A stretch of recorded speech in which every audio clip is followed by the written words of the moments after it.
Antônio, 28 anos, está sentado à beira do rio Tejo, em Lisboa, com o coração em pedaços.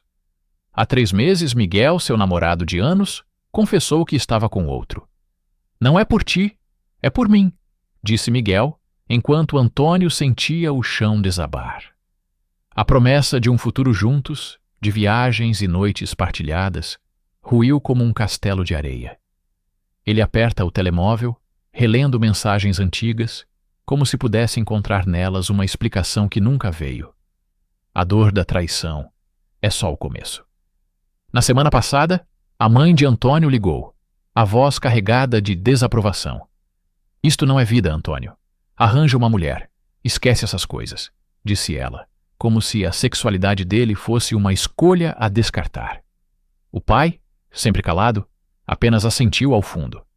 A família, enraizada em valores conservadores, nunca aceitou quem ele é. Cada reunião familiar é um campo minado, com olhares de reprovação e silêncios que cortam mais fundo que palavras. Em Lisboa, uma cidade que vibra com modernidade, Antônio ainda sente olhares de estranhos quando anda de mãos dadas com alguém. O peso do julgamento é uma sombra que o segue. Ele trabalha como designer gráfico num estúdio em Alfama. Mas o trabalho, antes uma paixão, agora é só uma rotina.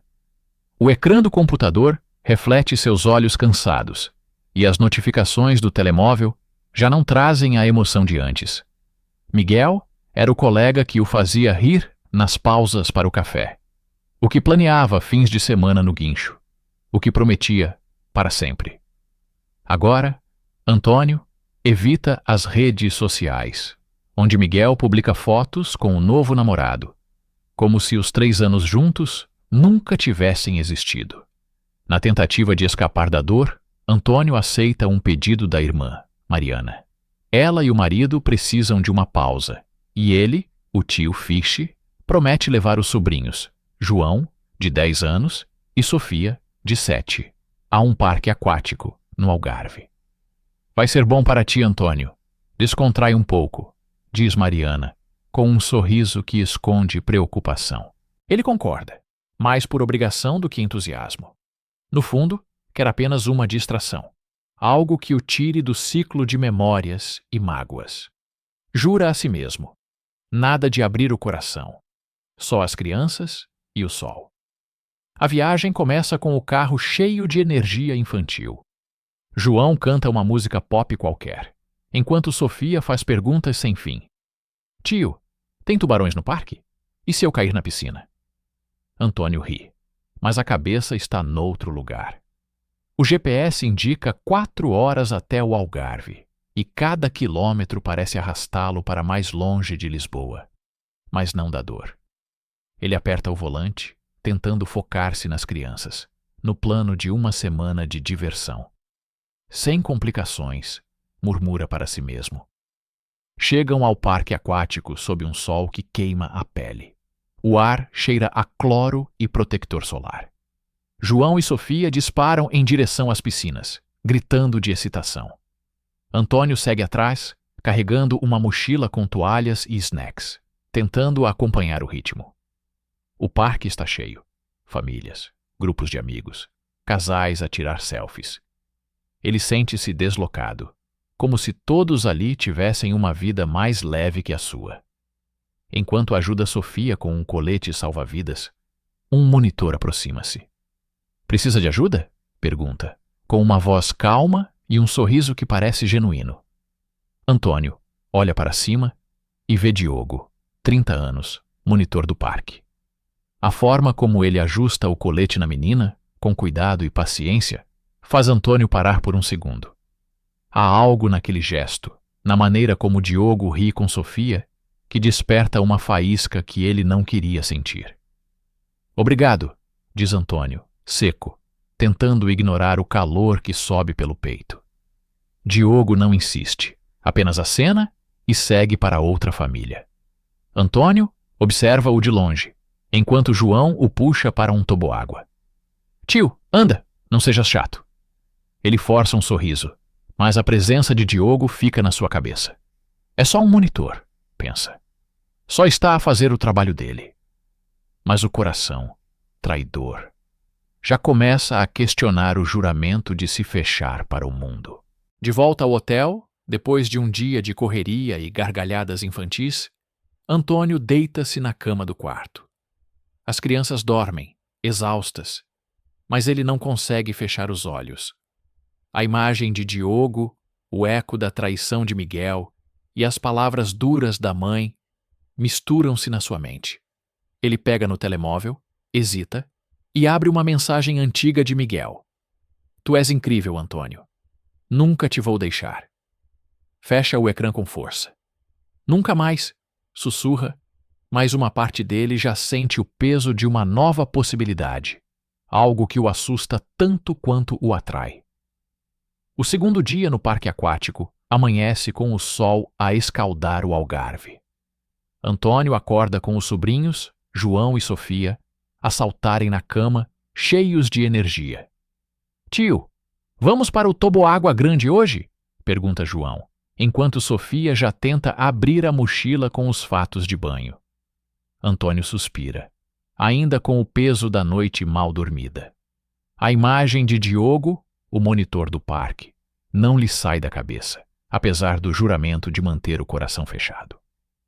Vamos, mas só depois do pequeno almoço, responde, tentando soar animado.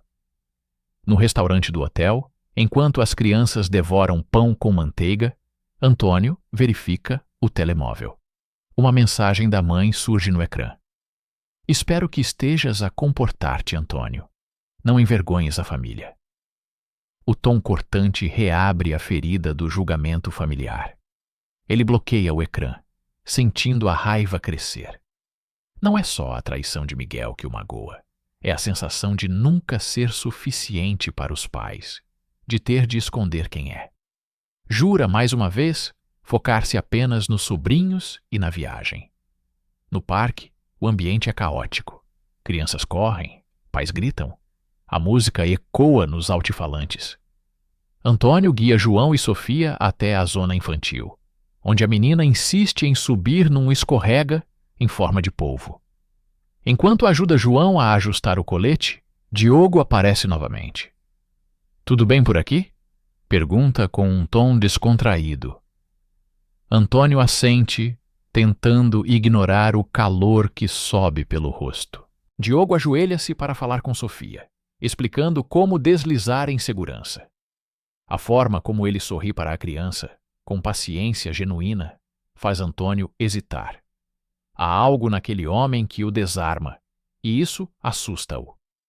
Tio, anda conosco! Grita João, puxando-o para a fila de um toboágua. Antônio segue, mas a presença de Diogo paira como uma sombra. Durante a manhã, ele cruza-se com o monitor várias vezes. Diogo a ajudar outra família, a apitar para chamar a atenção de um grupo de adolescentes, a rir com um colega. Cada encontro é breve, mas suficiente para Antônio sentir o coração acelerar. Ele tenta racionalizar. É só simpatia, nada mais. Mas no fundo, sabe que está a lutar contra algo que não controla. Na hora do almoço, enquanto partilham batatas fritas num quiosque, Sofia pergunta: Tio, por que é que tu não tens namorado? A pergunta inocente é como um murro. Antônio engole em seco, forçando um sorriso. Porque agora só quero cuidar de vocês, responde, mas a verdade é mais pesada. A traição de Miguel deixou-o com medo de confiar, e o julgamento da família faz-o questionar se algum dia será aceite. João, alheio, aponta para Diogo, que passa ao longe. Aquele tio é fiche, ele sabe nadar como o Aquaman. Antônio ri, mas o comentário da criança planta uma semente de dúvida. E se ele se permitir sentir? À tarde, durante uma pausa à beira da piscina de ondas, Diogo aproxima-se. Vocês estão a aproveitar? Pergunta, sentando-se numa espreguiçadeira próxima. Antônio hesita, mas responde. Eles estão no céu. Eu só tento acompanhar. Diogo ri, e a conversa flui por instantes. Ele conta que cresceu numa vila pequena no Alentejo, onde ser gay era motivo de segredos e sussurros. Não foi fácil, diz, com um olhar que carrega memórias. Antônio sente vontade de partilhar a sua história, mas o medo trava-o. E tu, Antônio? O que te trouxe aqui além das crianças? A pergunta é simples, mas carrega um peso. Antônio desvia o olhar. Só precisava de fugir um pouco, murmura. Antes que a conversa avance, Sofia chama Antônio para a piscina. Ele levanta-se, aliviado por escapar, mas também frustrado. Diogo sorri, como se entendesse o silêncio. Se precisares de uma pausa, estou por aqui, diz antes de voltar ao trabalho. Antônio sente o peito apertado. A ideia de se abrir, de deixar alguém entrar, parece um risco demasiado grande. Mas, ao ver Diogo afastar-se, percebe que uma parte de si já quer correr esse risco. No final do dia, enquanto as crianças dormem no quarto do hotel, Antônio senta-se na varanda, olhando o mar ao longe. O telemóvel vibra com uma nova mensagem da mãe. Não te esqueças de quem és. A frase, que deveria ser um apoio, soa como uma acusação. Ele apaga a mensagem, sentindo a raiva misturar-se com cansaço. A promessa de se fechar para o amor parece cada vez mais frágil, e Diogo, com o seu sorriso fácil e jeito leve, está a tornar-se uma ameaça a essa resolução. Antônio fecha os olhos, dividido entre o medo de se magoar novamente e a vontade de deixar a vida surpreendê-lo. O terceiro dia no parque aquático começa com um céu limpo e o entusiasmo incessante de João e Sofia. Antônio acorda com a cabeça cheia, ainda preso entre a promessa de manter o coração fechado e o eco do sorriso de Diogo. Tio, hoje vamos à piscina de ondas, grita Sofia, enquanto João já corre para pegar o colete salva-vidas. Antônio força um sorriso, tentando ignorar a inquietação que cresce dentro dele. O telemóvel permanece em silêncio, mas a mensagem da mãe ainda ressoa. Não envergonhes a família. Ele respira fundo e segue as crianças para o parque. O sol brilha forte e o parque está ainda mais cheio. Enquanto Antônio guia os sobrinhos para a zona das ondas, sente os olhares de outros visitantes. Um grupo de homens, sentados num quiosque, murmura algo ao vê-lo ajustar o colete de Sofia. Antônio aperta os dentes, habituado a esses momentos. Mas a dor é sempre fresca. Ele tenta focar-se nas crianças, que mergulham na água com risadas. Tio, vem, chama João. Antônio entra na piscina, mas a cabeça está noutro lugar. Diogo aparece minutos depois, apitando para organizar a multidão. Ele acena para Antônio com um olhar que mistura simpatia e algo mais profundo. Tudo bem por aí? Pergunta, aproximando-se. Antônio assente, mas sente o coração acelerar. Há uma facilidade no jeito de Diogo que o desconcerta. Vocês estão a dominar o parque, brinca Diogo, enquanto ajuda Sofia a boiar numa onda. Antônio observa, dividido entre a vontade de responder com leveza e o medo de se deixar levar. Na hora do almoço, enquanto partilham um prato de nuggets, Diogo senta-se numa mesa próxima. João, sempre curioso, pergunta: Tio, ele pode comer conosco? Antes que Antônio responda, Sofia já está a chamar Diogo. Ele aceita, trazendo uma garrafa de água e um sorriso. A conversa começa leve. Diogo fala sobre o trabalho no parque, sobre como gosta de ver as crianças felizes. Mas, quando João e Sofia correm para brincar, o tom muda. Pareces distante hoje, diz Diogo com uma sinceridade que pega Antônio desprevenido. É só cansaço, mente Antônio, evitando o olhar dele. Diogo não insiste, mas partilha um pedaço da sua história. Na minha vila, no Alentejo, ser quem eu sou era um segredo. Uma vez, apanhei o meu pai a queimar uma carta que escrevi para um rapaz. Ele não disse nada, mas o silêncio foi pior que um grito. A confissão toca Antônio. Ele hesita, mas as palavras saem. O meu ex, Miguel, deixou-me por outro. 3 anos, e ele nem olhou para trás. E a minha família nunca me aceitou. O silêncio que se segue é pesado, mas Diogo apenas assente, como se entendesse cada palavra. Não é fácil confiar outra vez, diz Diogo, olhando para a piscina. Mas às vezes aparece alguém que faz a gente querer tentar. O olhar dele encontra o de Antônio, e por um instante, o barulho do parque desaparece. Antônio sente o peito apertar, dividido entre a vontade de se abrir e o medo de outra traição. Antes que possa responder, Sofia chama-o para um toboágua. Ele levanta-se, aliviado pela interrupção, mas o peso das palavras de Diogo fica. À tarde, enquanto as crianças brincam na zona infantil, Antônio senta-se à beira da piscina, observando Diogo de longe. Ele ajuda uma família, ri com um colega. Parece à vontade no caos do parque.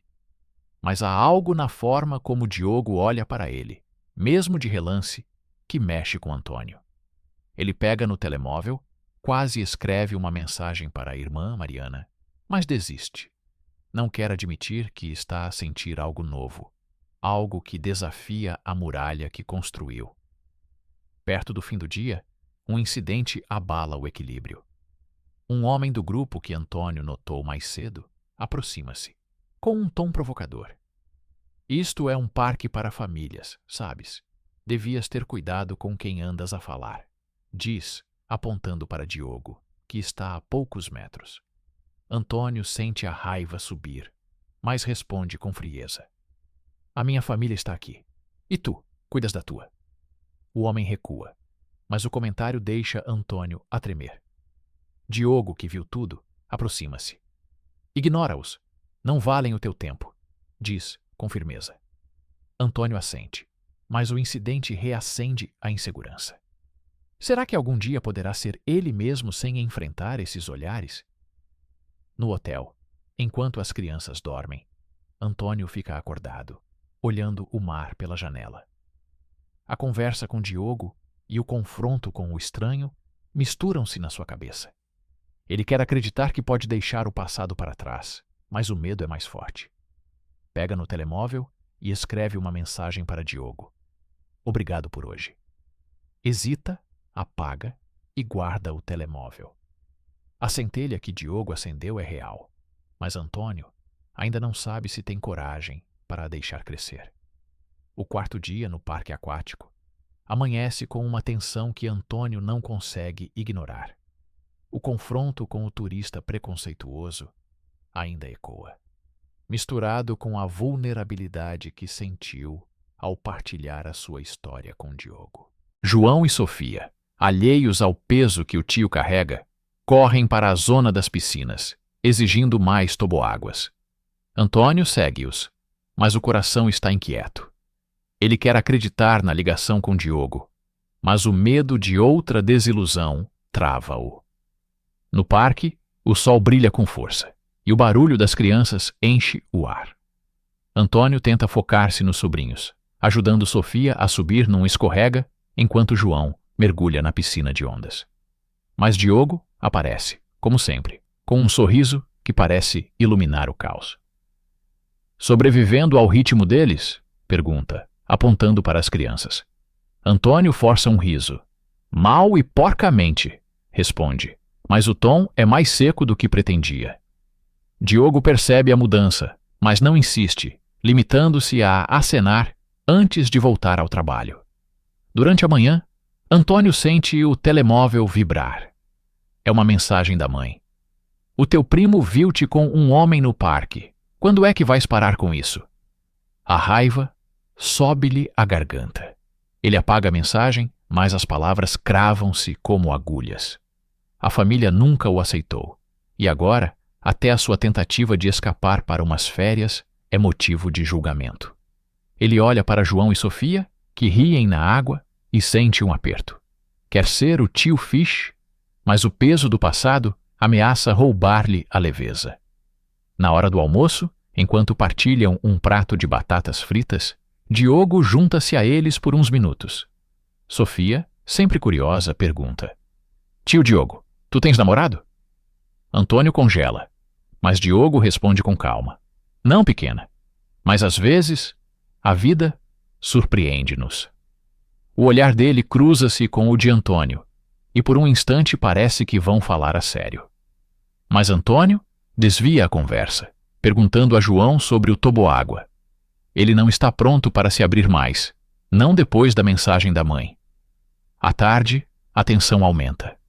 Antônio vê Diogo a falar ao telemóvel, com uma expressão séria.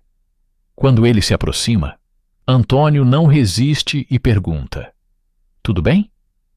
Diogo hesita, mas confessa: Era o meu ex. Estamos numa relação à distância, mas não está a funcionar. Ele não me deixa seguir em frente.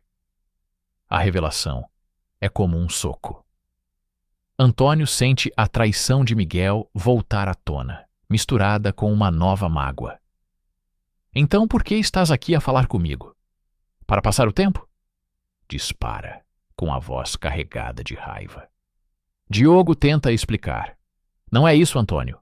Eu gosto de ti, mas... Antes que termine, Antônio corta-o. Esquece. Não preciso de mais promessas quebradas. Ele vira as costas, focando-se nas crianças. Mas o coração está em pedaços. O resto da tarde é um borrão. Antônio mergulha nas brincadeiras com João e Sofia, tentando ignorar a dor. Mas o incidente com o turista volta a acontecer. O mesmo homem, agora com amigos, faz um comentário alto ao passar. Isto não é sítio para esse tipo de gente. Antônio sente o sangue ferver. Ele quer responder, mas a presença das crianças trava-o. Diogo, que ouviu tudo, aproxima-se e diz ao homem com firmeza: Este é um sítio para todos. Se não gosta, a saída é ali. O turista recua, mas o ambiente fica pesado. Antônio agradece com um aceno, mas não olha Diogo nos olhos. A confiança que começava a crescer foi abalada. No final do dia, enquanto as crianças correm para um último mergulho, Antônio senta-se numa espreguiçadeira, exausto. O confronto com o turista, a mensagem da mãe e a revelação de Diogo misturam-se numa tempestade interna. Ele pega no telemóvel e escreve uma mensagem para a irmã, Mariana. Não sei se aguento isto. Antes de enviar, apaga. Não quer preocupá-la, mas sente-se sozinho. Olha para Diogo, que organiza boias ao longe, e pergunta-se se vale a pena arriscar. A ideia de confiar novamente parece um salto no vazio. No hotel, enquanto as crianças dormem, Antônio fica na varanda, ouvindo o som distante do mar. O telemóvel vibra com uma mensagem de Diogo. Desculpa-me. Não queria magoar-te. Podemos falar? Antônio lê, mas não responde. A centelha que sentiu por Diogo ainda está lá, mas agora está coberta por medo e desconfiança. Ele fecha os olhos, dividido entre fugir ou enfrentar o que sente, sabendo que o próximo dia pode mudar tudo. O último dia no parque aquático amanhece com Antônio, exausto, mas determinado a aproveitar o tempo com João e Sofia. A mensagem de Diogo, podemos falar? Ainda ecoa na sua mente, mas ele não respondeu. A traição de Miguel, o julgamento da família e a revelação do relacionamento à distância de Diogo pesam como pedras. Ele quer proteger o coração, mas a presença de Diogo, mesmo à distância, desafia essa barreira. Tio, vamos ao toboágua gigante? Pergunta João, enquanto Sofia pula, já pronta. Antônio sorri, tentando focar-se nas crianças. Vamos, mas só se prometerem não me molhar, brinca, sabendo que é impossível. No parque, o ambiente é vibrante, mas Antônio sente um vazio. Ele guia os sobrinhos para a zona dos toboáguas, mantendo um olho neles e outro em Diogo, que trabalha na piscina de ondas. O monitor parece mais sério hoje, mas acena ao vê-lo com um olhar que pede uma chance. Antônio desvia os olhos, ainda magoado. Durante a manhã, as crianças correm entre as atrações e Antônio mergulha na energia delas, tentando esquecer o conflito. Mas, na hora do almoço, enquanto partilham um prato de nuggets, Sofia aponta para Diogo. Tio, o tio Fish está ali. Chama-o! Antônio hesita, mas a insistência da menina vence. Ele faz um gesto e Diogo aproxima-se. Posso sentar-me? Pergunta Diogo com cautela. Antônio assente, tenso. Diogo olha para as crianças, que riem e falam sobre o parque, antes de se virar para Antônio. Quero explicar-me. Terminei tudo com o meu ex ontem. Era uma relação que me prendia, mas não era amor. Tu fizeste-me perceber isso. Antônio fica em silêncio, processando as palavras. E por que não disseste logo? Pergunta, com a voz baixa. Diogo suspira. Porque tinha medo de te perder antes mesmo de te conhecer. Gosto de ti, Antônio. De verdade. As palavras tocam-no, mas o medo ainda o trava. Antes que Antônio responda, o mesmo grupo de turistas do dia anterior passa, lançando olhares de desaprovação. Um deles murmura algo alto o suficiente para ser ouvido. Isto não é lugar para eles. Antônio sente a raiva crescer. Mas Diogo levanta-se primeiro. Aqui é lugar para todos, diz com firmeza, encarando o homem. Se tem problema, falem com a gerência. O turista recua, envergonhado, e o grupo dispersa-se. João e Sofia, alheios, aplaudem Diogo, chamando-o de herói. Antônio sente algo mudar dentro de si. A coragem de Diogo desperta a sua própria. À tarde, enquanto as crianças brincam na areia, Antônio e Diogo caminham até a praia de Carcavelos, longe do barulho do parque. Desculpa-me por ontem, diz Antônio. Fiquei com medo. O meu ex partiu-me o coração e a minha família nunca me aceitou. Não sei se consigo confiar outra vez. Diogo ouve, sem interromper. Eu também tenho medo, admite. Mas contigo, sinto que posso ser quem sou. Não quero prometer o mundo, mas quero tentar. E tu? Antônio olha para o mar, sentindo o peso do passado aliviar-se. Quero tentar também, responde, com um nó na garganta. Na última noite, Antônio deixa os sobrinhos na recreação do hotel e encontra Diogo no miradouro. O som das ondas mistura-se com as luzes do parque ao longe. Eles sentam-se, ombro a ombro, sem pressa. Obrigado por não desistires de mim, diz Antônio. Diogo sorri. Obrigado por me dares uma razão para não desistir. Eles trocam números, sem promessas grandiosas, mas com a certeza de que querem continuar. Antônio sente pela primeira vez em meses que pode ser ele mesmo, sem medo. No dia seguinte, enquanto Antônio e as crianças regressam a Lisboa, João pergunta: Tio, vais ver o tio Diogo outra vez? Antônio ri, com leveza. Talvez pequeno. No carro, com os sobrinhos a dormirem, ele olha para o mar pela janela, não mais como um lugar de dor, mas de esperança. A viagem, que começou como uma fuga, tornou-se um recomeço. Se esta história lhe tocou, inscreva-se no canal e ative o sino. Vem aí mais histórias que vão emocionar, inspirar e desafiar o seu caminho. Cada história conta e aproxima-nos da pessoa que estamos destinados a ser.